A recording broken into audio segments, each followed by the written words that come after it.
5 tips para mabilis kang ma-monetize dito sa Facebook Reels. Itong tip na ito ay ibibigay ko sa inyo para mabilis tayo magkaroon or ma-open natin agad ang monetization dito sa Facebook Reels para mabilis tayo ma-invite dito kay Facebook sa kanyang mga monetization.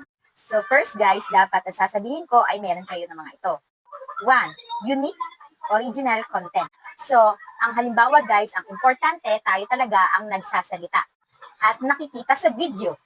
Huwag po tayong kukuha ng video sa iba't ibang platform, kagaya ng TikTok, CapCut, YouTube. Dapat guys, original tayo ang nagsasalita dito sa Facebook.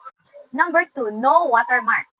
Alam niyo na guys, ang watermark, kagaya sa TikTok at CapCut at anumang mga apps yan, bawal na bawal kay Facebook ang mga apps at ang watermark. Sa number 2 na yun ay bawal ang watermark. Number 3, dapat naka-portrait mode po tayo. Dapat po kapag mag-video po tayo ay dapat po nakatayo ang ating mga cellphone. Bawal po kay Facebook ang nakahiga. Number 4, punuin or i-consume ang 60 seconds.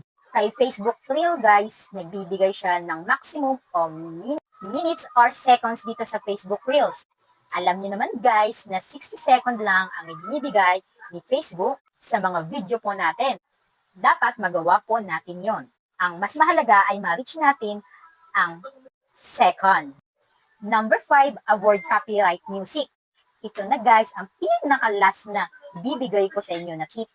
Iwasan nyo at kukuha ng copyright music dito kay Facebook. Alam niyo guys, napakadelikado ang copyright music, lalo na kapag nadedetect ito ni Meta. Ito ay isang labag na makakakuha tayo ng mga restriction, violation, at mawawalan din po tayo ng ads. Kaya mas mahalaga ay boses po na lang natin ang ating gagawing audio. Hanggang dito na lang po. Sana makatulong.